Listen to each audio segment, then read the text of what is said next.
तो रैग क्या चीज़ है? रैग का मतलब है कि रिट्रीवल ऑगमेंटेड जनरेशन।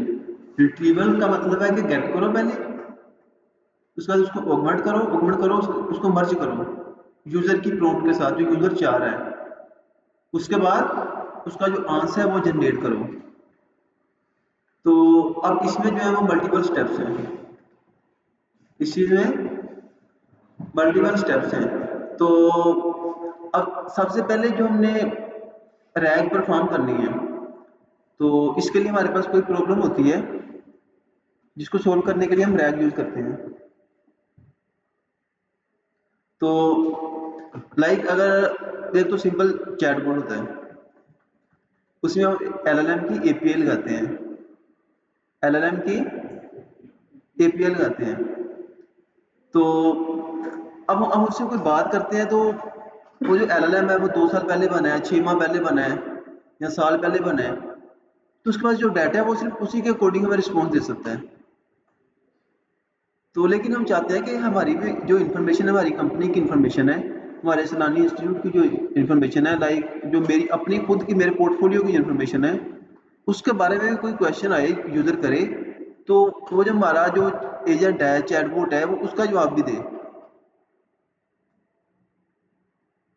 तो उसके लिए हम अपना डाटा देते हैं एलएलएम को, और उसके बाद जब यूज़र कोई प्रॉम्प्ट करता है तो एलएलएम जो है, एलएलएम बाद में आता है। जब यूज़र कोई प्रॉम्प्ट करता है तो हमारी प्रॉम्प्ट और जो वो डाटा है यूज़र के बारे में, यूज़र का पोर्टफोलियो है उसके बारे में डाटा है, या अगर कोई यूनिवर्सिटी के बारे में बना रहे हैं चैटबॉट, यूनिवर्सिटी का जो डाटा है उससे भी क्वेश्चन मिले, यूनिवर्सिटी का कोई डाटा है या किसी कंपनी का कोई डाटा है, जिसके अकॉर्डिंग भी आप अपना जो प्रोजेक्ट बना रहे हैं। अभी अगर हम हमारी यूनिवर्सिटी के अकॉर्डिंग बना रहे हैं कि यूनिवर्सिटी का भी कोई क्वेश्चन हो, हमारा चैटबॉट रिस्पॉन्स दे, तो हमारी जो प्रॉम्प्ट जाएगी, प्रॉम्प्ट के बाद वो उस प्रॉम्प्ट से रिलेटेड जो डाटा जो यूनिवर्सिटी का डाटा एक बुक में पड़ा हुआ है, हमारी प्रॉम्प्ट और प्रॉम्प्ट से रिलेटेड जो डाटा बुक में पड़ा हुआ है वो भी हम ले लेंगे। वो डाटा लेके दोनों मिलके एलएलएम के पास जाएंगे। अब दोनों मिलके एक प्रॉम्प्ट बनी है। अब एलएलएम को एक यूजर की प्रॉम्प्ट को पता है यूजर क्या चाह रहा है, तो उसे यही पता है कि इसकी प्रॉम्प्ट से रिलेटेड कुछ एडिशनल डाटा भी मेरे पास आया है। फिर उनको अच्छे से एलएलएम समझता है और हमें रिस्पॉन्स देता है। लेकिन अगर हम एलएलएम को, चैटजीपीटी को कोई चीज़ चाह रहे हैं, कोई काम करवाना चाह रहे हैं, तो हम साथ में से कुछ एग्जांपल्स भी देते हैं। अगर इस तरह का क्वेश्चन हो तो इस तरह का जवाब दो। तो इसी तरह वो रैग में भी आता है। इसी तरह ही रैग में वो यूनिवर्सिटी की बुक से डाटा गेट किया जाता है और उसका रिस्पॉन्स दिया जाता है। अब ये तो क्लियर है कि ये काम कैसे होता है उसके ओवरव्यू में, लेकिन ये टेक्निकली काम कैसे होता है? टेक्निकली काम करने के लिए इसके मल्टीपल स्टेप्स हैं। मल्टीपल स्टेप्स, सबसे पहले तो हमने डाटा देखना है, कौन सा डाटा है। वो कोई पीडीएफ है, कोई टेक्स्ट की फाइल है, कोई बुक है, या कोई वेबसाइट है, उस वेबसाइट से रन टाइम पे जाके डाटा स्क्रैप करना है।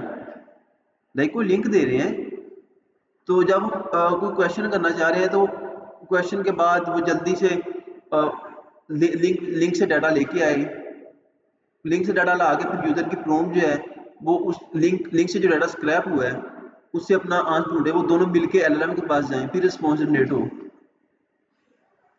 तो इस तरह डिफरेंट तरह का डाटा है। अब हमने सबसे पहले तो उस डाटा को लोड करना है। अब वो हमारे पास वो डाटा आ गया, उसको लोड कर लिया है। अब लोड तो कर लिया, सारा डाटा आ गया, लाइक पूरी बुक क्या वो हमारे पास आ गई है। तो अब अगर यूजर की प्रॉम्प्ट और पूरी बुक एलएलएम के पास जाएगी, तो बुक तो मल्टीपल एमबीज की होती है, लाखों टोकन्स की होगी। तो लेकिन एलएलएम की तो लिमिट होती है, इनपुट लिमिट 100 टोकन होगी, 1000 टोकन होगी। तो अगर पूरी बुक देंगे तो एलएलएम ना तो अच्छा रिस्पॉन्स जनरेट करेगा, क्योंकि उसने एलएलएम ने पूरी बुक से डाटा पढ़ना है, और हमारे टोकन भी लगेंगे, और हो सकता है, होता ही ऐसे है कि जो एलएलएम की वो इनपुट लिमिट कम होती है टोकन की। तो अब इसके लिए हम लोग क्या करते हैं, हम जो बुक का डाटा है उसको छोटे छोटे टुकड़ों में तोड़ते हैं। जो बुक का डाटा है उसको बुक है, उसमें 1000 पैराग्राफ है, लाइक 1000 पैराग्राफ है, तो एक तो पूरी बुक जानी थी। अब हम उसे क्या करेंगे, उसको 1000 हिस्सों में तोड़ देंगे। लाइक 1000 पैराग्राफ है, हम उसको पैराग्राफ में तोड़ लें, उसमें 1000 पेजेस हम उसको पेजेस में तोड़ लें, उसमें 10 लाख वर्ड है, हम 5,000 वर्ड का एक एक हिस्सा बना लें। उसको डिफरेंट टुकड़ों में जो तोड़ते हैं, वो हर टुकड़े को एक चंक कहते हैं, चंकिंग। उस डाटा को डिफरेंट टुकड़ों में तोड़ते हैं। तो अब डिफरेंट टुकड़ों में तोड़ने की मल्टीपल टेक्निक्स हैं हमारे पास, ठीक है। एक तो हो गया कि हम उसको हमारे पास 10 लाख वर्ड है बुक में, तो हम एक एक 1000 वर्ड की एक एक चंक बना लें। यहाँ अगर उसमें 10 लाख वर्ड हैं, तो उसमें 50,000 पैराग्राफ हैं, तो हम एक एक पैराग्राफ का एक टुकड़ा बना लें, या 100 पैराग्राफ का एक टुकड़ा बना लें, या एक एक पेज का एक टुकड़ा बना लें। तो अब जब हम रैग परफॉर्म करते हैं, तो हम देखते हैं कि कौन सा वे बेस्ट है इसको टुकड़ों में तोड़ने का। जो डाटा लेते हैं उसको टुकड़ों में तोड़ने का कौन सा तरीका बेहतर है। तब इसमें मल्टीपल टेक्निक्स आ गई हैं हमारे पास, मल्टीपल लाइब्रेरीज आ गई हैं, लेकिन हमें पता होनी चाहिए कि कौन कौन सी हैं। उसमें एक जो है वो रिकर्सिव टेक्निक है, हम उसको यूज करते हैं चंकिंग के लिए। तो जो हमारी बुक है उसको वो बहुत इंटेलिजेंट है, वो जो टेक्निक है वो देखती है कि अगर हमारी बुक में एक तो मेन टॉपिक होता है ना बुक में, और उसको उस बुक में जो डाटा है उसको छोटे छोटे टुकड़ों में तोड़ देता है इंटेलिजेंटली। लाइक अगर हमारे पास एक पैराग्राफ में 3 बातें हो रही हैं, उसको पैराग्राफ में नहीं तोड़ेगा, वो 3 बातें हो रही हैं, तो जो पहली बात है वो 3 लाइन की है, जो दूसरी बात है वो 1 लाइन की है, जो तीसरी बात है वो 2 लाइन की है, तो उसको 3 टुकड़ों में तोड़ेगा। वो इतना इंटेलिजेंट है कि लाइक अगर एक पैराग्राफ में 10 टुकड़े हैं और 3 बातें हो रही हैं, तो उसको ऐसा नहीं करेगा कि 2 को 3 में और 1 को 4 में तोड़ देगा। वो देखेगा कि अगर पहली बात है वो 5 लाइन में हो रही है, दूसरी 1 लाइन में हो रही है, तीसरी 4 लाइन में हो रही है, तो उसी तरह उसको तोड़ेगा। वो इंटेलिजेंट होगा, वो एआई यूज करेगा, तो एक बेहतर तकनीक है। तो उसको अच्छे तरीके से तोड़ लेगा ताकि जो बातें आपस में हैं वो लहदा सेपरेट हो, आपस में मर्ज ना हो।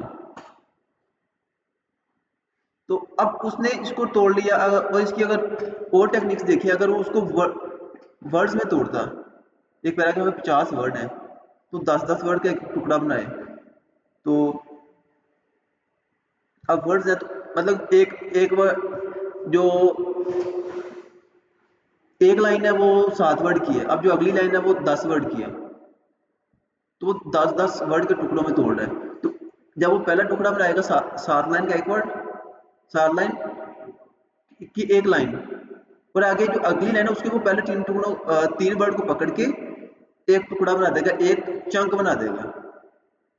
अब अगला चंक है जो वो उसका 11 से लाइक अगला जो वो पहला 7 वर्ड की लाइन थी, दूसरी 10 वर्ड की लाइन थी, जो दूसरी लाइन है वो स्टार्ट होगी 11 से 17 तक, और फिर अगली लाइन आ जाएगी। तो वो कॉन्टेक्स्ट नहीं बन पाएगा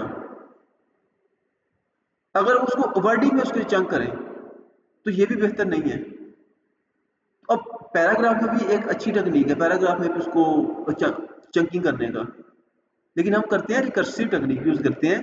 वो इंटेलिजेंटली खुद ही उसके डिफरेंट चंक्स बनाते हैं, हम बताते हैं कि इसके इतने चंक्स बनाने हैं, लेकिन हमारे पास बुक है तो उसे कहते हैं कि इसके 200 चंक्स बना दो। वो 200 उस जितना भी टेक्स्ट है हमारी बुक में पड़ा, उसको इंटेलिजेंटली वो 200 टुकड़ों में 200 चंक्स में डिवाइड कर लेगा। अभी तक हमने क्या किया, डाटा को लिया, डाटा देखा किस फॉर्म का है, और फिर हमने डिसाइड किया कि इसको डिफरेंट टेक्निक से हमने लर्न करनी है। अभी के लिए आपको एक बता रहा हूँ। तो देखा कि अब इसको कौन सी टेक्निक यूज करके इसको तोड़ना है, तो जो हमने यूज करनी है, जो मोस्टली यूज हो रही है, वो उसका रिकर्सिव टेक्निक होगी। वो इंटेलिजेंटली खुद डिसाइड करेगी कि इसको कैसे डिफरेंट टुकड़ों में तोड़ना है। हम बता दें कि इसके 200 टुकड़े बना दो, 200 चंक बना दो। अब उसने 200 डाटा लिया, उसको 200 चंक में तोड़ दिया। अब नेक्स्ट क्या करना है, अब हमने उस डाटा को कहीं पर स्टोर भी करवाना है, क्योंकि जब हम रैग परफॉर्म कर रहे हैं तो जो हमारा यूनिवर्सिटी की एक बुक है उसको भी तो कहीं पर स्टोर करवाना है ना। अब उसने एक बुक के 200 टुकड़े बना दिए, 200 चंक बना दिए। अब 200 चंक बन गए। अब उसने क्या करना है कि उन चंक को न्यूमेरिक फॉर्म में कन्वर्ट कर देना है। लाइक हर चंक की वो एक अरे बना देगा। अरे का पता है ना सबको, लिस्ट। अब एक चंक को एक की एक रे बना देगा और उसमें उस चंक को नंबर्स में कन्वर्ट कर देगा। लेकिन एक रे में उसकी लेंथ लंबी ज्यादा भी हो सकती है, कम भी हो सकती है चंक के लिहाज से। अब उसकी 200 अरेज बन गई, हर चंक की एक अरे बन गई। हर अरे में वो जो चंक है वो नंबर्स की फॉर्म में स्टोर है। अब जो चंक्स थे हमारे, जो डाटा वो नंबर्स की फॉर्म में हो गया कन्वर्ट। अब हमने उसको किसी डाटाबेस में स्टोर करवा देना है। तो अब जो वो डाटा है हमारा वो किसी डाटाबेस में स्टोर हो गया है। लेकिन अब हमने डिसाइड करना है कि जो हर डाटाबेस है वो नंबर्स को स्टोर नहीं करती। वो वेक्टर्स है ना, एक अरे को एक वेक्टर भी कहते हैं। इसके लिए जो डाटाबेस यूज होती है उसको कहते हैं vector store. Vector stores, vector database. उसमें मल्टीपल डाटाबेस है, लाइक वेविएट है, क्रोमा है, फाइस है, पाइनकोन है। ये सारी वेक्टर डाटाबेस हैं। तो सारी अच्छी हैं। जो फ्री में हमें मिलेगी हमने तो वो यूज़ करनी है, जिसको हम टेस्टिंग कर सकें, तो कोई भी यूज़ कर लें। तो अगर हम उनको कंपेयर भी करें तो चैटजीपीटी थोड़ी देर बात करें आपको पता चल जाएगा कि मेरे लिए बेस्ट कौन है, मेरे प्रोजेक्ट के लिए कौन सी है। अब वो वेक्टर डाटाबेस हैं। हमने डाटा लिया, 200 टुकड़ों में कन्वर्ट किया, उसके बाद उसको हमने कन्वर्ट किया नंबर्स में। अब जो नंबर्स में कन्वर्ट करते हैं ना, इस्तेमाल को कहते हैं एम्बेडिंग्स। अब 200 चंक्स है, 200 के 200 चंक्स में टेक्स्ट पड़ा हुआ है, तो उसको न्यूमेरिक फॉर्म में कन्वर्ट करना, उसके लिए कोई टेक्निक यूज करनी है ना। वो कैसे होगी? वो उस टेक्निक को कहते हैं एम्बेडिंग्स। गूगल की एम्बेडिंग मॉडल्स हैं, मल्टीपल मॉडल्स हैं जो टेक्स्ट को एम्बेडिंग में कन्वर्ट करते हैं। एम्बेडिंग मतलब के नंबर्स में कन्वर्ट करते हैं। अब जो हमारा डाटा है वो नंबर में कन्वर्ट हो गया है, उसके बाद हमने उसको डाटाबेस में स्टोर करवा देना है। तो डाटाबेस हमने खुद डिसाइड कर लेनी है कि कौन सी डाटाबेस यूज होगी। पाइनकोन है, वेविएट है, क्रोमा है, कोई भी यूज कर ले। आपने सर्च करना है जाके कि वेक्टर डाटाबेस कौन कौन सी है और बेस्ट कौन सी है। ठीक है। अब ये चीज हमारा जो डाटा है वो डाटाबेस में स्टोर हो गया। अब जब ये डाटाबेस में स्टोर हो गया तो अब उसके बाद हमने क्या करना है, यूजर की प्रॉम्प्ट आएगी। रैग में क्या होता है कि डाटाबेस अभी तक हमने जो हमारी यूनिवर्सिटी का डाटा है उसको न्यूमेरिक नंबर में कन्वर्ट करके 200 टुकड़ों में तोड़ के नंबर में कन्वर्ट किया, फिर डाटाबेस में स्टोर कर लिया। तो अब हमने रैग में एक एलएलएम भी लगाते हैं। एलएलएम भी तो होता है ना। तो अभी हमने डिसाइड करना है कौन सा एलएलएम यूज करना है। कोई GPT-4 ओ यूज कर लें या कोई महंगा या सस्ता जो भी मॉडल हम यूज कर सकते हैं, फ्री में मिल रहा है कोई भी, वो यूज कर लेंगे। और उसके बाद आने आती है यूजर की प्रॉम्प्ट। डाटाबेस में हमने वेक्टर की फॉर्म में डाटा स्टोर कर लिया, एलएलएम भी चूज कर लिया कौन सा है। अब यूजर की प्रॉम्प्ट की बारी आ गई। तो अब यूजर की जो प्रॉम्प्ट है, यूजर प्रॉम्प्ट देगा और अब जो यूजर की प्रॉम्प्ट है वो जाएगी वेक्टर वेक्टर स्टोर में। यूजर की प्रॉम्प्ट वेक्टर स्टोर में जाएगी और उससे रिलेटेड डाटा, जो प्रॉम्प्ट से रिलेटेड डाटा है वो हम लेके आएंगे। लेकिन यूजर की प्रॉम्प्ट टेक्स्ट फॉर्म में है, उधर डाटाबेस में नंबर्स पड़े हुए हैं। अब टेक्स्ट नंबर से कैसे गेट करेगा, ये तो टफ है। तो हम क्या करेंगे, जो फार्मूला यूज करके हमने अपने यूनिवर्सिटी की बुक के डाटे को नंबर में कन्वर्ट किया था, वही फार्मूला यूज करके हम जो यूजर की प्रॉम्प्ट है उसको भी उसी फार्मूला यूज करके नंबर में कन्वर्ट कर लेंगे। अब यूजर की प्रॉम्प्ट भी नंबर में कन्वर्ट होगी और जो बुक है वो भी नंबर में कन्वर्ट होकर पड़ी हुई है। अब वो जो यूजर की प्रॉम्प्ट वाले नंबर्स बुक में जाएंगे और बुक में भी सारे नंबर ही पड़े हुए हैं। अब जो यूजर की प्रॉम्प्ट वाले नंबर से करीब करीब जो नंबर पड़े हुए हैं ना बुक में, हम उस तरह के कुछ 2-3 चंक उठा लेंगे।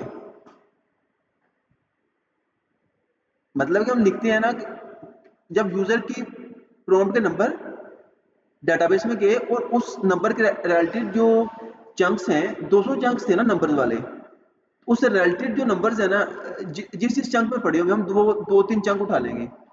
इससे हमें आइडिया हो जाएगा ना कि इस चंक में हमारा जो रिलेटेड डाटा पड़ा है। तो अब हमें वो चंक मिल गए जिनमें हमारा जो रिलेटेड हमारी प्रॉम्प्ट के रिलेटेड डाटा पड़ा है। अब वो जो चंक्स हैं उस जो चंक्स हमें ये पता था कि ये नंबर है, लेकिन हमें ये भी तो पता था ना कि इसका जो ये नंबर्स का टेक्स्ट क्या है।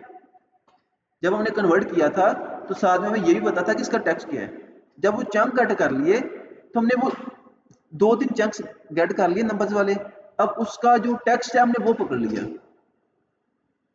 पहले नंबर ढूंढे चंक्स की, अब हमने चंक्स डिसाइड कर लिए ये दो तीन चंक्स हैं। फिर हमने वो चंक्स का वो नंबर्स थे लेकिन हमने उनका टेक्स्ट पकड़ लिया।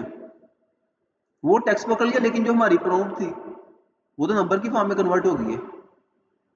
तो लेकिन जो हमारी प्रॉम्प्ट थी वो एक टेम्परेरी पड़ी हुई है ओरिजिनल फॉर्म में, और उसका जो दूसरा हिस्सा था वो कन्वर्ट हुआ था नंबर्स में। तो जो कन्वर्ट हुआ था नंबर्स में वो हमने यूज नहीं करना। हमारी जो प्रॉम्प्ट ओरिजिनल भी टेक्स्ट की फॉर्म में पड़ी हुई है, हमारी ओरिजिनल प्रॉम्प्ट आ गई और हमने डेटाबेस से वो जो चंक्स थे रिलेटेड चंक्स उनका भी टेक्स्ट ले लिया। हमारा टेक्स्ट और जो रिलेटेड डाटा है वो भी टेक्स्ट की फॉर्म में। अब हमें टेक्स्ट मिल गया। जब टेक्स्ट मिल गया तो अब हमने लैंग चेन यूज करनी है। जब दोनों चीजें मिली तो इनको प्रॉपर फॉर्मेट में कन्वर्ट करती है लैंग चेन। उन दोनों को मिला के एक अच्छी सी उन दोनों को मिला के एक प्रॉम्प्ट बनती है। अब जो लैंग चेन ने प्रॉम्प्ट फॉर्मेट की है वो प्रॉम्प्ट जाएगी एलएलएम के पास। एलएलएम उसका आंसर देगा और आंसर देने के बाद हमारे पास आउटपुट आ जाएगी।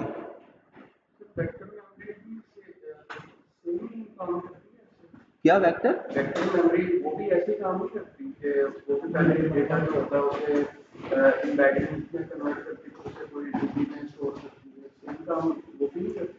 जी ये सेम ही काम है, वही वेक्टर की बात ही होती है, वेक्टर डेटाबेस की, vector memory vector database memory database. अब इसमें किसी को कोई कंफ्यूजन के रहा है कि प्रोसेस में। तो इसमें चंक्स का क्या मतलब है? जब उसने सर्च की सारा डाटा करना है तो चंक्स में उनका क्या है?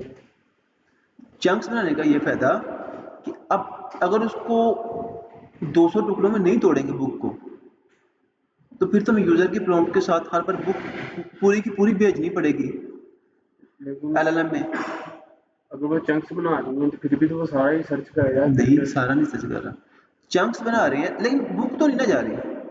एक फायदा तो ये कि पूरी बुक एलएलएम के पास नहीं जा रही, और दूसरा फायदा ये कि हम अब पूरी बुक को नंबर की फॉर्म में कन्वर्ट कर रहे हैं। जब वो नंबर की फॉर्म में कन्वर्ट हो रहा है और हमारे जो टेक्स्ट के नंबर है वो नंबरिंग सर्च है ना, उसे सिमेंटिक सर्च कहते हैं, वो बहुत फास्ट होती है एज कम्पेयर टू कि हमारा टेक्स्ट जाए और पूरी बुक से हम पहले पेज से लास्ट पेज तक टेक्स्ट को सर्च करें, फिर देखें हमारी क्रोम से रिलेटेड टेक्स्ट कहाँ पड़ा है। वो स्लो है, और नंबर से नंबर मिलाने फास्ट है। अच्छा, ये जो आप बात करो ना कि चंक्स में क्यों कन्वर्ट किया है, इसलिए भी कन्वर्ट किया है कि जब हम प्रॉम्प्ट देते हैं ना किसी एक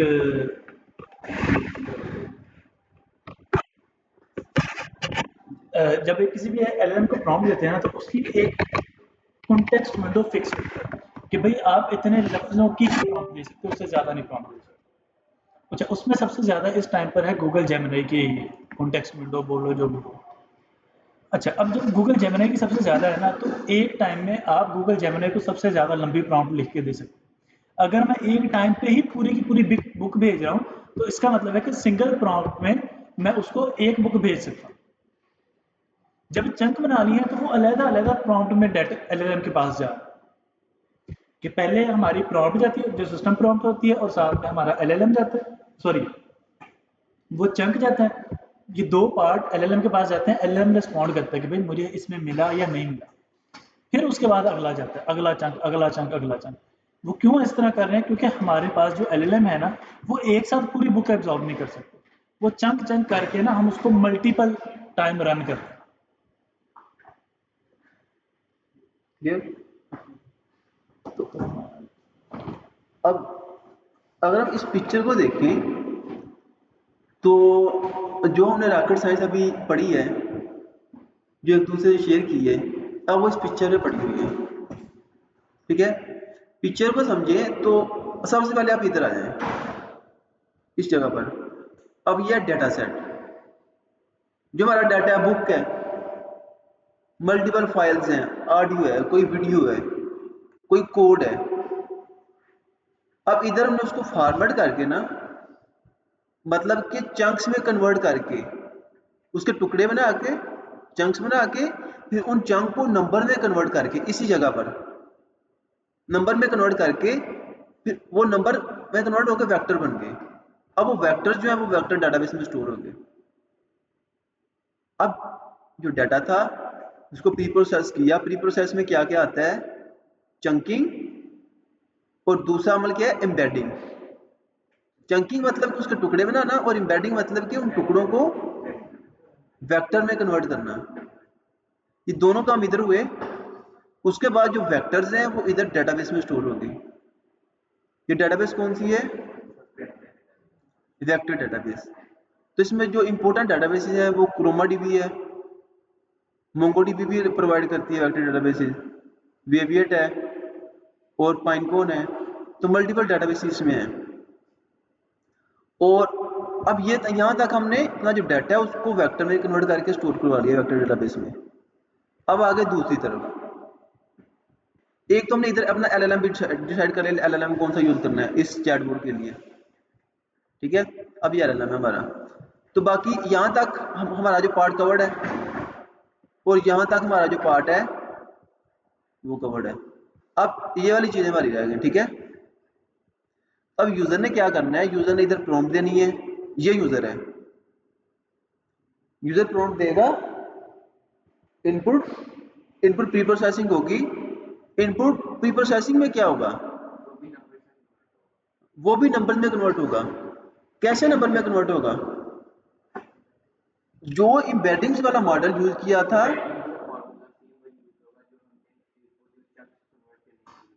वही फार्मूला, जो एम्बेडिंग मॉडल उन्होंने यूज किया था उस बुक वाले डाटा को नंबर में कन्वर्ट करने के लिए, वही एम्बेडिंग मॉडल हम इधर यूजर की इनपुट को नंबर में कन्वर्ट करने के लिए यूज करेंगे। अब जब वो सेम मॉडल यूज होगा तो उनका वो सेम फार्मूला लगा रहे हैं। अब जब एक ही चीज ने दो काम किए, उसे पता है मैंने इस तरफ क्या काम किया और इस तरफ काम क्या किया, तो मुश्किल नहीं होगा वो डाटा को मिलाना। अब इधर डाटा प्री प्रोसेस हो गया, नंबर में कन्वर्ट हो गया, लेकिन अभी एक बार उसका एक कॉपी जो है वो नंबर में कन्वर्ट हुई, एक कॉपी इधर ही पड़ी हुई है। अब जो एक कॉपी इधर आके नंबर में कन्वर्ट हुई है वो इधर डेटाबेस के पास चली गई। देखिए इधर भी एरो आ रहा है यूजर की प्रॉम्प्ट, और इधर से फिर ये इधर भी गई है डेटाबेस में। अब इसने इससे रिलेटेड नंबर ढूंढे, नंबर मिल गए, फिर वो नंबर, वो चंक्स, नंबर मीन चंक्स, वो चंक्स इधर आए। चंक्स मतलब कि वो चंक्स का जो टेक्स्ट है वो इधर आया। अब वो टेक्स्ट भी इधर आ गया और हमारा जो टेक्स्ट था वो भी इधर पड़ा है। अब एक जो रिट्राइव्ड इंफॉर्मेशन जो इधर से आई, और एक जो यूजर की प्रॉम्प्ट है वो इधर से गई। अब ये दो लाइनों का मतलब पता चला। अब एक तो जो यूजर की इनपुट है वो तो इधर पड़ी हुई है टेक्स्ट के फॉर्म में, और दूसरा वो नंबर में कन्वर्ट होने के लिए इधर से उस रिलेटेड डाटा लेने के लिए गई। अब वो जो इधर गई थी नंबर में कन्वर्ट हो गया, उसने टेक्स्ट के फॉर्म में डाटा ढूंढ के हमें इधर भेज दिया। अब वो टेक्स्ट के फॉर्म में जो टंक्स हैं वो भी इधर आ गए और यूजर की प्रॉम्प्ट भी इधर आ गई। अब ये दोनों चीजें आ गई, तो अब इधर लैंगचैन ने इसकी एक क्यूरी बना दी। पहले केवल यूजर की क्यूरी होती थी, अब इन दोनों को मिला के क्यूरी बना दिया। अब क्यूरी इधर चली गई एलएलएम के पास। अब एलएलएम के पास चली गई तो एलएलएम ने उसने तो रिस्पॉन्स दे देना है, तो अब एलएलएम ने इधर रिस्पॉन्स दे दिया। लेकिन यहां पर एक क्वेश्चन आ रहा है कि जो एलएलएम को इधर जो नंबर दिए थे वो नंबर ही क्यों नहीं हमने एलएलएम को दिए? हाँ, जो हमारी इनपुट थी वो नंबर की फॉर्म में कन्वर्ट होगी और जो इधर से वो नंबर आ रहे थे, तो हम डायरेक्ट नंबर ही क्यों नहीं एलएलएम को दे रहे। इसकी एग्जांपल ये ले लें कि एक इंसानी आंख से बारकोड को रीड करना। अगर हम अपनी आंख से बारकोड को रीड करेंगे, हम समझ पाएंगे उसमें क्या इन्फॉर्मेशन है। इसी तरह एलएलएम है, ये लार्ज लैंग्वेज मॉडल है, ये इंसानी जबान को समझते हैं, ये इंसानी जबान को समझते हैं, जो इंग्लिश है, उर्दू है। इसीलिए इसको टेक्स्ट की फॉर्म में देंगे तो ये टेक्स्ट जनरेट करेगा। तो इसलिए हमने इन नंबर को टेक्स्ट में कन्वर्ट किया और अपना जो आंसर है वो गेट किया। अब ये पिक्चर में कहीं पर भी किसी को कोई इशू फिर रह गया है। वो जो हमारा डेटा सेट था उसको जब हमने चंक्स में कन्वर्ट किया और उसकी जो वैल्यू की है वो हमने कैसे की है, बिल्कुल, पहले तो हमने चंक्स को कन्वर्ट करने के लिए एक लाइब्रेरी थी, वो यूज की। हम सर्विसेज यूज कर रहे हैं ना, डिफरेंट टेक्नोलॉजीज आई पड़ी, हमने उनको यूज करना है। जो रह गया वो टेक्नोलॉजी के थ्रू पॉसिबल हुई ना।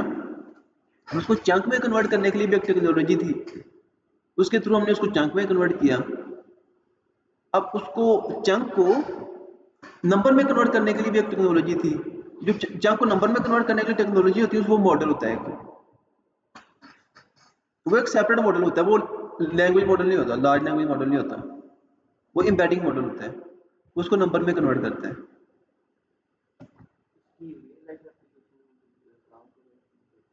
रियल लाइफ एग्जांपल हमारी, अगर आप चाह रहे हैं कि हमारी यूनिवर्सिटी के बारे में हमें लेक्चर्स का नहीं पता, कौन सा लेक्चर किधर है और किस टीचर का है, हमारी यूनिवर्सिटी में कितने टीचर हैं और कौन सा डिपार्टमेंट क्या काम करता है, तो हमारे जो एल है उनको तो नहीं ना पता। तो ये पता होगा यूनिवर्सिटी ऑफ एग्रीकल्चर है, इसमें जो उसका अभी वाइस चांसलर ये है, अगर वो 2025 में 2026 में बना है तो उसे करंट का पता होगा। लेकिन उसके बाद हमारी यूनिवर्सिटी में बहुत सारी चीज़ें चेंज भी हुई हैं, हमारे प्रोफेसर नए आए हैं और हमारी यूनिवर्सिटी में इवेंट्स कौन कौन से होते हैं, किस लिहाज से यूनिवर्सिटी मशहूर है, तो सारा डाटा मिसाल के तौर पर एक बुक में पड़ा है। तो आप चाहते हैं कि जो बच्चे जो हर साल सेकंड ईयर के बाद एडमिशन लेना चाह रहे हैं वो एक यूनिवर्सिटी के बारे में डाटा गेट करना चाहते हैं, तो चैट जीपीटी तो बता नहीं सकती उसे सीनियर से पूछना पड़ता है। इसकी बजाय अगर यूनिवर्सिटी ने कोई ऐसा डाटा हमें यूनिवर्सिटी दे, बुक की फॉर्म में पढ़ा हो, सारे इवेंट्स, सारे टीचर्स, जो मोटा मोटा डाटा है जितना भी है यूनिवर्सिटी के बारे में, उसकी हिस्ट्री सारी एक बुक में पड़ी हो, तो बुक उठा के उसको हम वेक्टर स्टोर में कन्वर्ट करें, चंकिंग करके बैडिंग करके वेक्टर स्टोर में स्टोर करवा दें। और उसके बाद हमारे यूज़र अपना जो सेकंड ईयर का स्टूडेंट है वो प्रॉम्प्ट दे, मैं एडमिशन लेना चाह रहा हूँ, कोई इन्फॉर्मेशन गेट करना चाह रहा है, तो फिर वो इधर प्रॉम्प्ट मिले, रिलेटेड डाटा गेट टू वो क्यूरी बने लैंग्वेज के थ्रू और एलएम से रिस्पॉन्स दें। लाइक ये जो डेटा सेट है हम एक बार ही सॉफ्टवेयर पर डाल देंगे जैसे एम्बेड और जो यूजर पूछेगा तो हम उसी डेटा सेट से डेटा निकाल के एलएम को देंगे और यूजर को प्रॉम्प्ट देंगे और उसमें से आंसर आ जाएगा। बिल्कुल, लाइक पहला वाला प्रोसेस एक बार क्या है, ये वाला एक बार का है। हाँ ये बस एक बार जब मैंने बंदा सॉफ्टवेयर बना दिया। हाँ, तो ये एक बार क्या, ये डाटाबेस पड़ी है, हमने वो डाटा स्टोर करवा दिया, नेक्स्ट टाइम हमने सिर्फ इधर से डाटा गेट करना, क्यूरी जो यूजर की आएगी वो नंबर में कन्वर्ट होकर इधर आया करेगी, वो डाटा गेट करेगी, फिर मिल के आगे चलेगी। ये एक बार का काम है। एक हमारे पास डाटाबेस है फाइल्स डाटाबेस, फेसबुक की डाटाबेस है, तो जो वो है वो टेम्परेरी होती है, टेम्परेरी यूज होती है, तो हर बार इसने उसके लिए हमें हर बार इसको कन्वर्ट करना पड़ता है। उसको परमानेंटली स्टोर करवा सकते हैं वेक्टर स्टोर करवा के, लेकिन हम उसे टेम्परेरीली यूज करते हैं। अगर हम क्विक अपनी टेस्टिंग चाहते हैं, ठीक है, कोई कंफ्यूजन किसी को यहाँ पर, अब कोड को डिस्कस कर लें, समझ आ जाएगी कोड की फिर। तो अब कोड की एग्जांपल इधर एक पड़ी हुई है, तो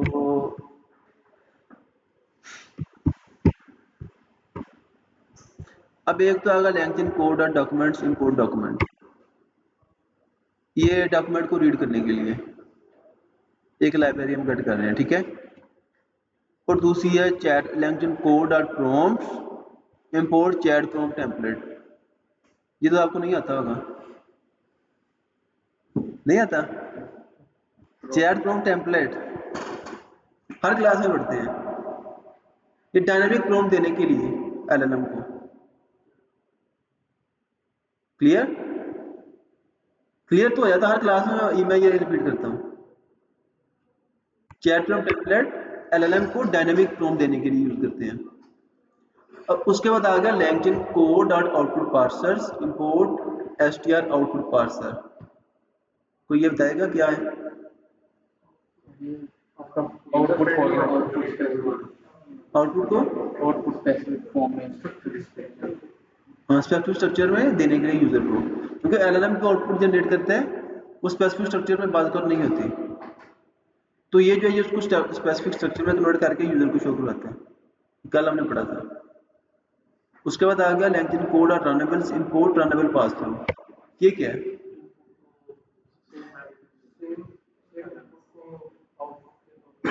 सेम इनपुट को आगे LangChain एजेंट के प्रोसेस में, एलएलएम के प्रोसेस में पास करने के लिए, ठीक है। और OpenAI इंपोर्ट चैट OpenAI ये क्यों करते हैं? AIML को यूज करने के लिए, OpenAI की API को यूज करने के लिए, ये फिर भी यूज करते हैं। अगर AIML की API को यूज करनी है तो फिर भी इसको यूज करते हैं। उसके बाद आ गया OpenAI एम्बेडिंग्स। अब ये क्या करती है, जो चंक्स हैं उनको नंबर में कन्वर्ट करने के लिए। ये भी एक मॉडल है, लेकिन ये लार्ज लैंग्वेज मॉडल नहीं है जो ह्यूमन की ज़बान को समझता है। मतलब ह्यूमन की ज़बान को समझता है और ह्यूमन की ज़बान में रिस्पॉन्स देता है, ये वो नहीं है। ये ह्यूमन की ज़बान को पकड़ के समझ के नंबर में कन्वर्ट करता है। इसको एम्बेडिंग मॉडल कहते हैं। इसके अच्छे डिफरेंट टाइप के एम्बेडिंग मॉडल है। उसके बाद आ गया LangChain computer dot vector stores import files. ये एक वेक्टर स्टोर की डेटाबेस है फेसबुक की, तो इसको हम अभी के लिए यूज करेंगे क्यूब टेस्टिंग के लिए। इसके लिए हमें कोई और जाके बाहर जाके अकाउंट ही बनाना पड़ेगा किसी डेटाबेस का, उसको कनेक्ट करना पड़ेगा, वो काम नहीं करना पड़ेगा हमें, ठीक है। तो अब ये टेम्परेली टेक्स्ट नंबर को, हमारे टेक्स्ट को कन्वर्ट करेगी नंबर में और उसको स्टोर करेगी। तो इसके बाद आ गया from LangChain text separators import recursive character text separator. अब ये क्या करता है कि हमारे जो टेक्स्ट है उसको चंक्स में कन्वर्ट करते हैं। मल्टीपल टेक्स्ट सेपरेटर हैं, पीडीएफ का डाटा रीड करने के लिए डिफरेंट हैं, डिफरेंट तरह के हैं। तो हम रिकर्सिव यूज कर रहे हैं, तो ये काफी इंटेलिजेंट है, ये बड़े अच्छे से चंक्स को बनाता है, इसके चंक्स अच्छे होते हैं। लाइक कोई और टेक्स्ट सेपरेटर यूज करेंगे, वो भी हम चाहते हैं कि इस बुक के 200 चंक्स बना दो, वो भी बना देगा, लेकिन वो हो सकता है कि वो पहले 50 वर्ड का एक चंक बनाए, नेक्स्ट 50 का एक बनाए, तो वर्ड का चंक्स बनाना तो अच्छी बात नहीं है। अगर 50वें वर्ड पे जाके जो आगे लाइन चल रही है तो उसने तो लाइन को ब्रेक कर दी है। अगर पैराग्राफ है, पैराग्राफ वाला भी हो सकता है इतना अच्छा ना हो, तो फिर हम ये वाला यूज कर रहे हैं उसके लिए। उसके बाद ये लोड डॉट इसलिए यूज करते हैं, क्या लोड करने के लिए, और OS ऑपरेटिंग सिस्टम की एक्सेस लेने के लिए, ताकि ये जो इजीली उस फाइल को गेट कर सके, गेट करके उनको लोड कर सके। अब ये LLM है हमारा, LLM डिफाइन कर दिया है, उसका मॉडल क्या है, उसकी API की क्या है और उसका बेस URL क्या है। AML API की यूज कर रहे हैं, तो उसके लिए इसका बेस URL देके /URL लगाएंगे। और उसके बाद आ गया एम्बेडिंग्स। अब ये टेक्स्ट एम्बेडिंग 3 स्मॉल, ये भी एक इसका मॉडल है OpenAI का एम्बेडिंग मॉडल। API की वही है, तो जो OpenAI है वो एम्बेडिंग का मॉडल भी फ्री में प्रोवाइड करती है। अब ये यूज कर लिया, उसके बाद इसकी जो चेकिंग एम्बेडिंग कॉन्टेक्स्ट लेंथ, तो ये भी इसकी सेटिंग में फॉल्स किया हुआ है ताकि वो हमें OpenAI को यूज करना अलाउ कर दे। और बाकी डॉक्यूमेंट्स, ये हमारा डाटा पड़ा हुआ है। सेवन हमारी बुक के 5 पेज हैं, ये पढ़े हुए, एक पहला पेज है, दूसरा है, तीसरा है, चौथा है, 5वां, ठीक है। अब इसमें डिफरेंट टॉपिक्स पढ़े हुए हैं, like LangChain is the framework for building LLM powered apps, फिर LCR stands for language expression language. तो बुक में मल्टीपल टॉपिक्स हो सकते हैं हमारे डाटा में, तो ये डॉक्यूमेंट है। और आगे आ गया स्प्लिटर ये चंक्स बना रहा है, 200 चंक्स बनाएगा। ये क्या करेगा, 200 लाइक इसको अगर देखें इसकी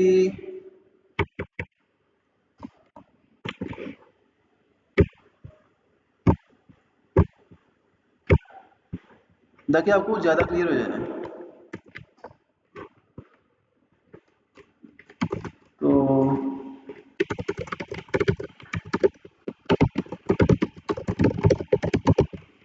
ये ओवरलैप है, लाइक अगर हम चाहते हैं ना कि 1000 वर्ड का एक चंक हो और जो अगला चंक है वो भी 1000 वर्ड का हो, तो पहला चंक 1000 वर्ड का, पहले 1000 वर्ड का, जो अगला चंक है वो अगले 1000 वर्ड का। तो अब ओवरलैप क्यों यूज करते हैं कि ताकि जो अगला चंक है ना वो 1000 से शुरू ना हो, वो 980 से शुरू हो, पहला 1000 वर्ड का, दूसरा 980 से शुरू हो। अब जो अगला चंक है वो होगा 980 से 1980, उससे अगला चंक होगा वो 1980 से 29 से 2960, ताकि अगर कोई पैराग्राफ लाइन पहले खत्म हो रही है तो उसे पिछला कॉन्टेक्स्ट रह जाए कि पहले क्या बात हो रही थी, इसलिए हम ओवरलैप यूज करते हैं। तो चंक साइज, उसके चंक का साइज क्या होगा, और why we use overlap here, how it works, how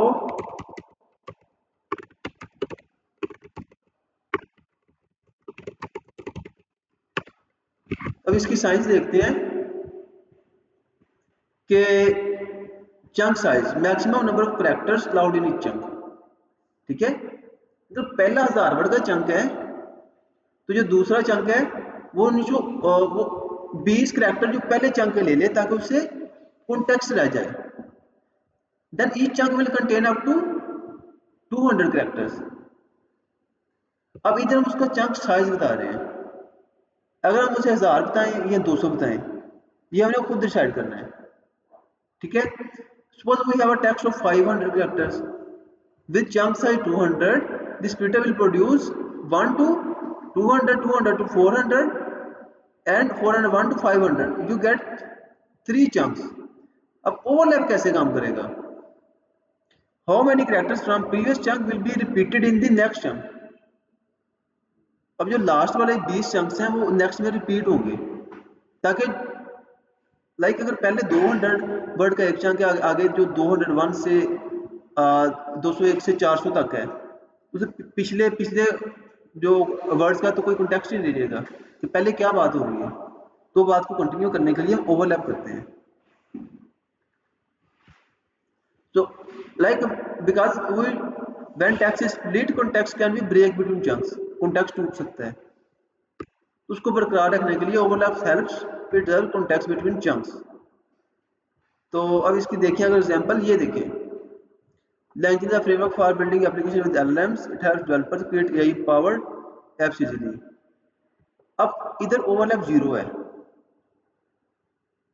इधर देखें ना, इधर ओवरलैप 0 है, तो चंक्स क्या करेंगे, chunk 1 LangChain is a framework for building application with LLMs. It helps developers, तो इधर डी भी है, डी है, ओवरलैप नहीं था तो हमें ये वर्ड्स का इशू आ रहा है। इसको सोल्व करने के लिए हम ओवरलैप यूज करते हैं, इधर वर्ड्स और मीनिंग ब्रेक हो रही है, ये वर्ड ब्रेक हो गया है, ये इधर इस लाइन का एंड से मीनिंग ब्रेक हो गया है, तो इसलिए हम चंक साइज और चंक ओवरलैप को यूज करते हैं। एक और एग्जांपल देखें, अब इधर chunk size is equal to 40 and chunk overlap is equal to 10। अब ये वही एग्जांपल है, LangChain is a framework for building फिर रिपीट हो रहा है, एप्लीकेशन विद LLMs, अब विद LLMs फिर रिपीट हो रहा है, फिर पिछले चंक का कॉन्टेक्स्ट रह रहा है, तो इससे जो रिस्पॉन्स ज्यादा अच्छा हो जाता है, इसलिए हम ओवरलैप यूज करते हैं। क्लियर। अब इधर आ गया, अब इसको स्प्लिट कर दिया, स्प्लिट डॉक्यूमेंट्स, ये इधर इसको डिफाइन किया कि तुम्हारी क्वालिटीज क्या होंगी, तुम्हारा चंक साइज क्या होगा, ओवरलैप क्या होगा। इधर हमने ये इस स्प्लिटर को इसकी क्वालिटी बता के अब इस स्प्लिटर को हमने डॉक्यूमेंट भी दे दिया, इसको हमने अपना डाटा भी दे दिया, तो क्वालिटी डिफाइन की इधर का स्प्लिटर को कहा कि इस वाले डॉक्यूमेंट को स्प्लिट कर दो। तुम्हारे पास जो क्वालिटीज हैं, फंक्शनैलिटीज हैं, उनको यूज करके इस वाले डॉक्यूमेंट को स्प्लिट कर दो। अब ये डॉक्यूमेंट कहाँ है? ये पड़ा हुआ है, ये डॉक्यूमेंट इधर पड़ा हुआ है, ठीक है। तो उसके बाद आ गया files dot from documents, chunks और एम्बेडिंग्स। अब इससे चंक्स, ये वाले चंक्स आ गए, जो डाटा है उसके चंक्स बन गए। इसने इसके चंक्स बना के वो भी दे दिया और एम्बेडिंग्स का मॉडल भी मिल गया इसे। अब एम्बेडिंग का मॉडल मिल गया इस वेक्टर स्टोर को, ठीक है। अब इधर आगे जो फाइल्स ने क्या किया, डॉट फ्रॉम डॉक्यूमेंट्स, इसे चंक्स भी ले लिए, एम्बेडिंग्स भी ले लिए, और उसको इसने फिर क्या किया, एम्बेडिंग्स में कन्वर्ट कर दिया। जब एम्बेडिंग्स भी मिल गई, चंक्स से टेक्स्ट भी मिल गया, तब इस वाले मॉडल ने इस वाले चंक्स को नंबर में कन्वर्ट कर दिया। और ये अभी के लिए ये इस डेटाबेस में टेम्परेरीली स्टोर हो गया। जहां जब तक हमारा कोड चलता रहेगा वो फाइल्स में स्टोर हो जाएगा। इसे परमानेंट डेटाबेस में हम स्टोर करवा सकते हैं, लेकिन अभी टेस्टिंग के लिए हम फाइल्स डेटाबेस यूज कर रहे हैं। Files vector store database. अब क्या किया, वेक्टर स्टोर बन गई, इसमें डेटा स्टोर हो गया। अब एज रिट्रीवर ये क्या कर रहा है, vector store dot as retriever k is equal to 2। अब जब यूजर की क्यूरी, वेक्टर स्टोर में कह रहे हैं कि जब यूजर की क्यूरी आएगी तो यूजर की क्यूरी से रिलेटेड टॉप 2 चंक्स वापस भेजने हैं आपने। तो ये वो इधर सर्च बॉक्स 2 डिफाइन किया है कि जो दो टॉप रेलिवेंट चंक्स है ना, उसको यूजर की क्यूरी के साथ भेज दो। इधर ये रिट्रीवर बन गया। अब इसने क्या करना है, वेक्टर स्टोर से डाटा लेके आना है, तो ये रिट्रीवर डिफाइन कर दिया हमने। अब क्या किया, ये प्रॉम्प्ट है सिंपल, ये context question answer using only the context below if you ensure से आई डोंट नो। इधर हमने प्रॉम्प्ट डिफाइन कर दी। इधर प्रॉम्प्ट में क्या आएगा, क्वेश्चन आएगा यूजर का, और कॉन्टेक्स्ट होगा। कॉन्टेक्स्ट क्या होगा, जो इधर से आएगा, जो हमें 2 चंक्स मिलेंगे। अब ये लैंग्वेज डिफाइन कर रही है ना इसको, ये क्या है,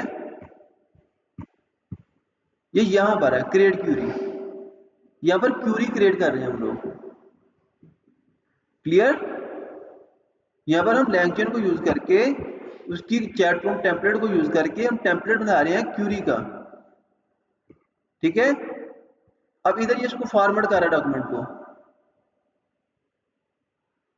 और उधर उसके बाद ये रैक की चेन बन गई है। सबसे पहले क्या किया इसने, रिट्रीवर यूज किया, और फॉर्मेट डॉक्यूमेंट्स, और उसके बाद यूजर का क्वेश्चन, ये सारी चीजें गई। उसके बाद इन्होंने मिलके हमें एक प्रॉम्प्ट दी, ये वाली प्रॉम्प्ट। वो कैसे, ये रिट्रीवर था, ये यूज किया, और उसने बाद में डॉक्यूमेंट को फॉर्मेट करने के लिए, और उसके बाद यूजर का क्वेश्चन। अब इन चीजों ने मिलकर हमें क्या ला के देना है, यूजर की प्रॉम्प्ट इधर आएगी, ये यूजर की प्रॉम्प्ट वो क्वेश्चन में स्टोर हो जाएगी, और जो यूजर का है जो उससे रिलेटेड डाटा है वो कॉन्टेक्स्ट में स्टोर हो जाएगा। अब दोनों इधर स्टोर हो गए इस प्रोसेस से, रिट्रीवर के थ्रू। जब इधर स्टोर हो गए तो वो मिलके एक प्रॉम्प्ट बन गई। अब नेक्स्ट आ गई, जो चेन में नेक्स्ट स्टेप आ गया वो प्रॉम्प्ट है। अब प्रॉम्प्ट किसको पास हुई, एलएलएम को। एलएलएम का जो आंसर है वो किसको पास हुआ, एसटीआर आउटपुट पार्सर को। इसने हमें स्ट्रक्चर्ड फॉर्म में आउटपुट शो करवा देनी है, क्लियर। और उसके बाद rag chain dot invoke what is LCL, what does RAG stand for. तो इसमें वो क्वेश्चन कर रहे हैं। तो इसमें हम कोई और लंबी लंबी फाइल्स भी दे सकते हैं, यहाँ पर लंबी लंबी फाइल्स भी दे सकते हैं इस रैग के लिए, और बुक भी दे सकते हैं। इधर कोई बुक भी ला के रख सकते हैं, लेकिन उसको स्टोर करवाना पड़ेगा।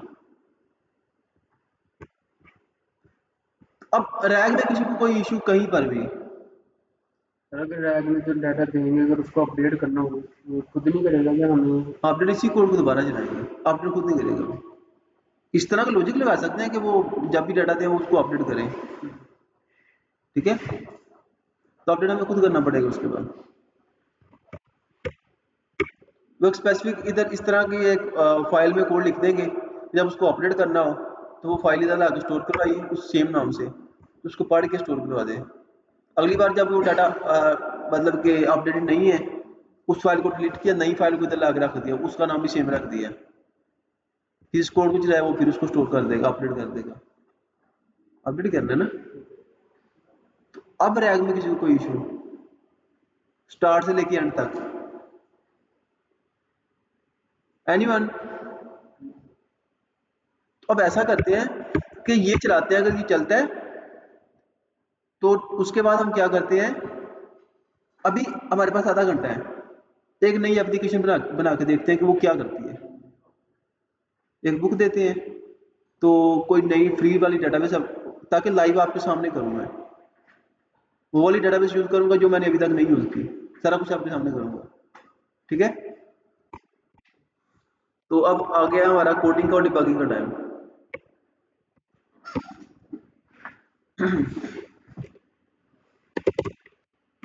पाइथन का नेम क्या है, 08 react.js।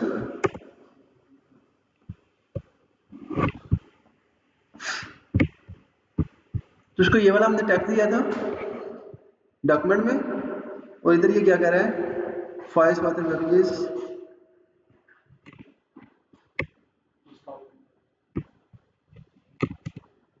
जीपीयू वगैरह।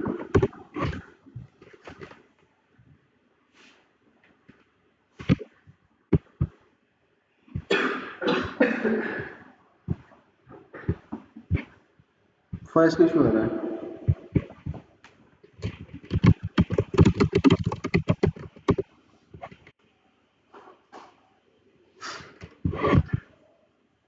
इसका कोई नेम डिफरेंट होगा, तो अगर इसको कहें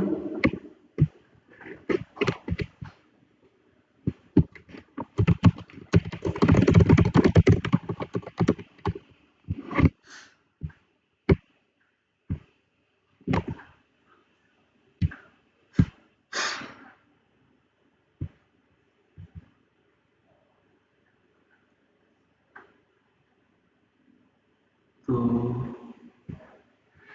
doesn't have pre-built wheels for Python।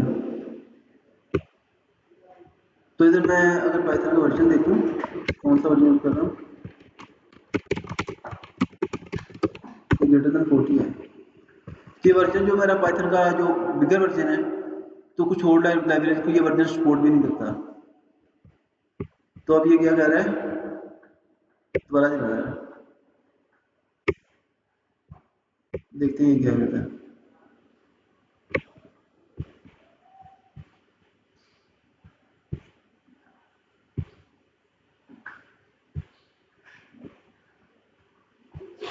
Click start voice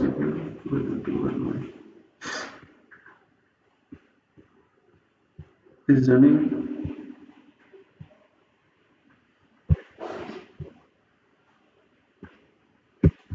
हमने से क्या क्वेश्चन किया था, what is LCEL and what does RAG stand for. तो RAG stand for retrieval augmented generation, और उसे व्हाट इज LCEL, वो कह रहा है LCEL stand for LangChain expression language, it uses to chain steps. तो अब वो इतनी अच्छी नहीं थी हमारी जो प्रॉम्प्ट सिस्टम प्रॉम्प्ट वगैरह, फिर भी उसने हमें इस तरह का रिस्पॉन्स दिया है। LCR stand for LangChain expression language. अब इधर अगर इसे इधर कुछ चेंज करें, इधर रिट्रीवल ये कुछ और कर देते हैं, क्या करेगा, इधर से हमने चेंज किया है रिट्रीवल एक्सप्रेशन जनरेशन। अगर दोबारा कहें तो देखते हैं क्या करता है।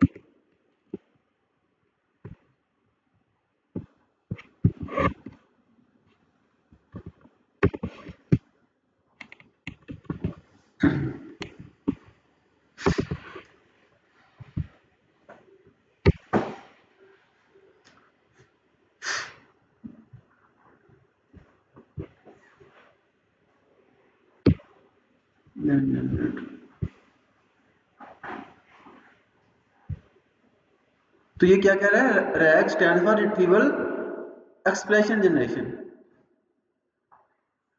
तो इससे क्लियर है कि ये जो रैग है ये हमारे अपने डाटा को यूज कर रही है।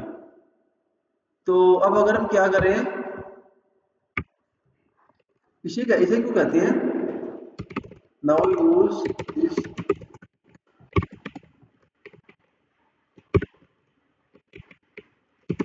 file as a reference and create a new file which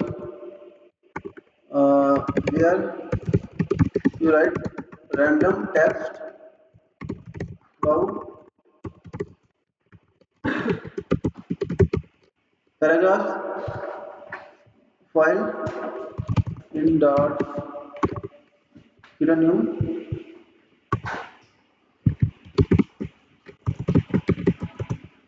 now create a new text file in which where you write random text about 100 paragraphs, then create a new code file which will use rag by using a new file, then get a new code file which will use rag by using new text file to earn।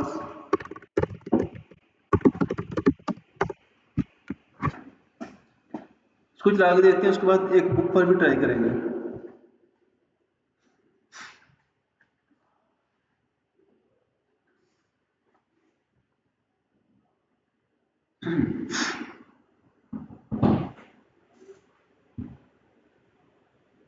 अब ये text form में, PDF form में भी हो सकती है book. तो अब एक रैग की एप्लीकेशन हम आपके सामने लाइव बना रहे हैं। पहले कॉन्सेप्ट को डिस्कस किया है और अब एक एप्लीकेशन बना रहे हैं रैग की। अब रैंडम टेक्स्ट लिख रहे हैं खुद ही।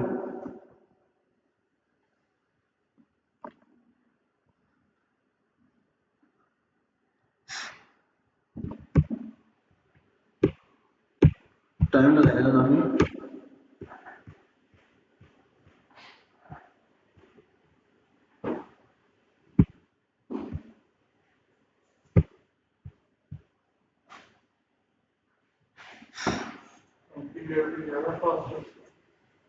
नहीं ये फास्ट है उससे,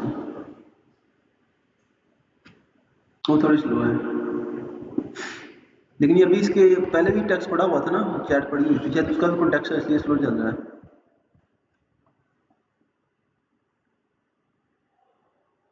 तो ज़्यादा टाइप कर दिया हमने।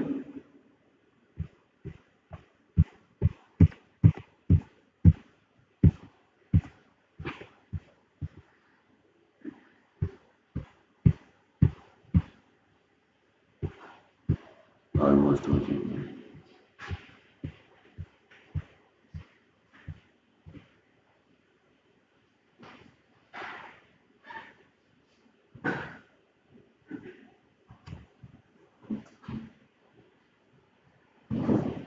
अब ये 100 पैराग्राफ काफी ज्यादा टेक्स्ट है, तो उसको भी हम देखते हैं कि वो कितनी देर में करता है।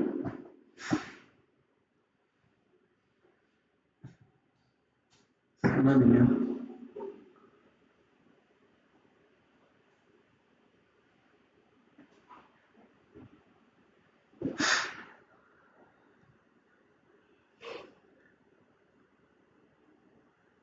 अब अगर मैं आप में से किसी को कहूँ कि जो रैग है वो एक्सप्लेन करो, तो कर सकते हो आप लोग कि नहीं? कर सकते हैं। तो जब तक ये कोऑर्डिनेट करेगा, इसके 3-4 मिनट लगा देने। कोई चीता आके इधर एक्सप्लेन करे, कोई भी बड़ा कर लो।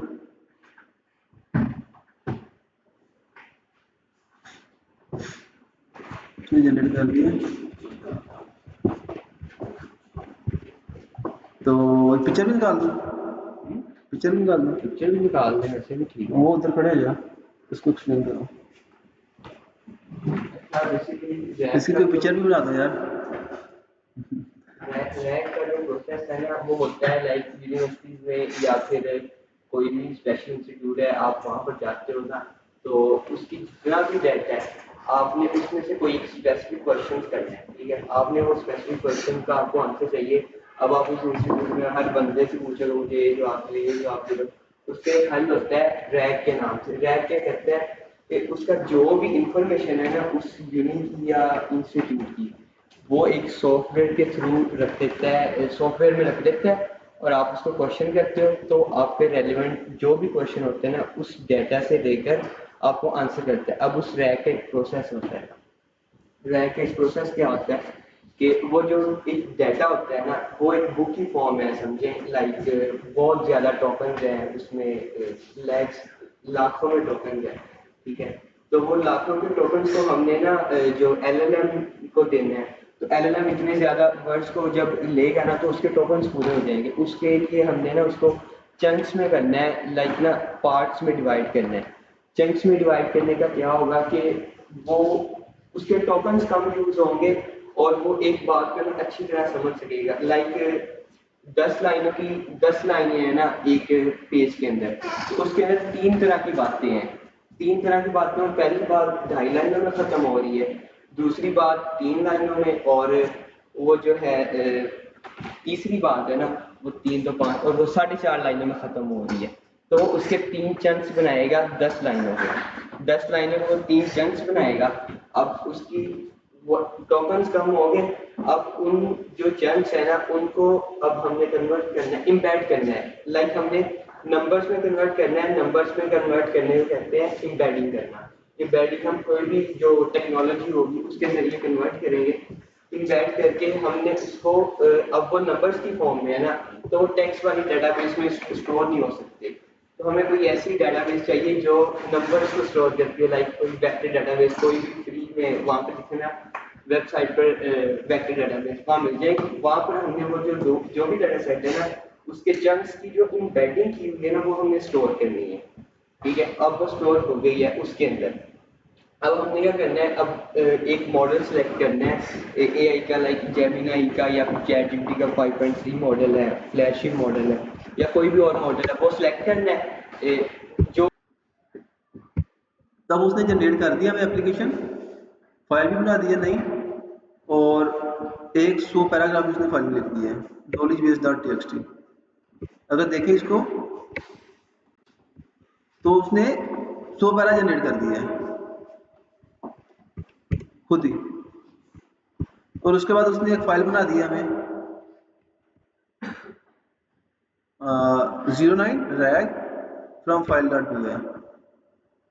तो ये फाइल भी बना दी है उसने, वही चीज़ें वो यूज़ कर रहा है, chat room template, output parser, runnable pass through, embedding files, text loader, और टेक्स्ट लोडर क्यों यूज़ कर रहा है कि इस इधर से टेक्स्ट को लोड करने के लिए दूसरी फाइल से। और उसके बाद एम्बेडिंग्स, टेक्स्ट लोडर क्या कर रहा है, नॉलेज बेस डॉट टीएक्सटी, ठीक है। उसको एक ये टेक्निक है लोड करने की, एक स्पेसिफिक फॉर्मेट है उसके थ्रू ये लोड कर रहा है यूडीएफ फील्ड।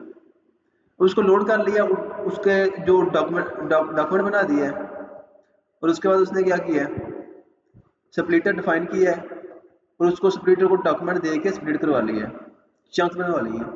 अब इस फाइल्स डेटाबेस में वो एम्बेडिंग मॉडल बता के फाइल्स डेटाबेस को इन चंक्स को नंबर में कन्वर्ट कर लिया वेक्टर्स में। अब उसके बाद एक रिट्रीवर डिफाइन कर लिया है, रिट्रीवर को कहा कि टॉप 3 रेलिवेंट चंक्स गेट करने हैं, और यूजर की क्यूरी के साथ दोनों मिलकर जाएंगे एलएलएम के पास। और उसके बाद ये चैटबॉट टेम्पलेट है, कॉन्टेक्स्ट और क्वेश्चन।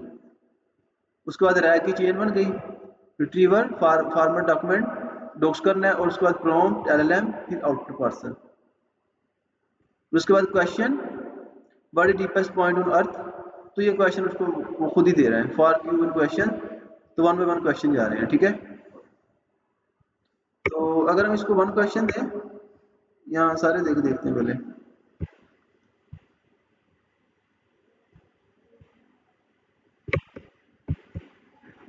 वो पहले इसको वेरीफाई कर रहा है, खुद ही चला के चेक करेगा टर्मिनल।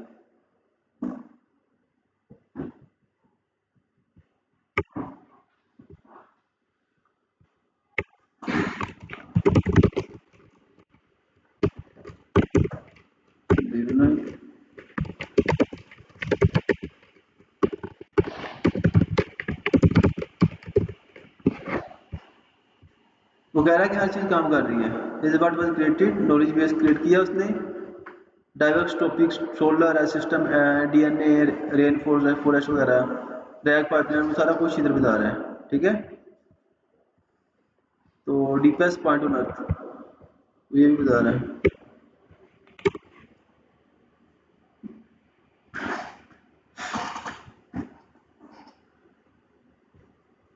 Split into 107 chunks. इधर कितने डिफाइन किए उसने? वो चंक साइज 500 वर्ड्स है ना, तो उसके 107 चंक्स बने हैं। तो अभी हर क्वेश्चन का रिस्पॉन्स दे रहा है उसी फाइल से। ठीक है, what is deepest point on the earth? Deepest point on the earth is Mariana trench, which reaches a depth of about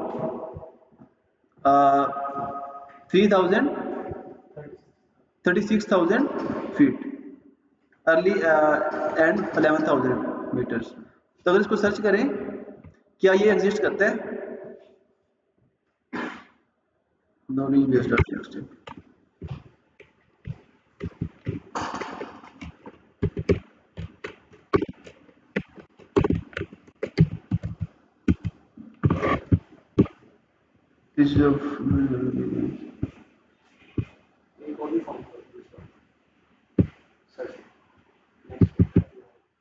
कौन सा वाला?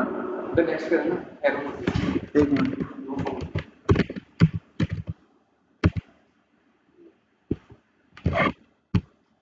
तो ये इसको बता रहा है नेरली इतने मीटर्स। ठीक है, ये वाला क्वेश्चन हमने फाइंड किया अभी, तो सारे इधर से रिस्पॉन्स दे रहा है हमारी टेक्स्ट की फाइल से। तो अब कितनी बड़ी फाइल है, तो इधर बुक भी हो सकती है।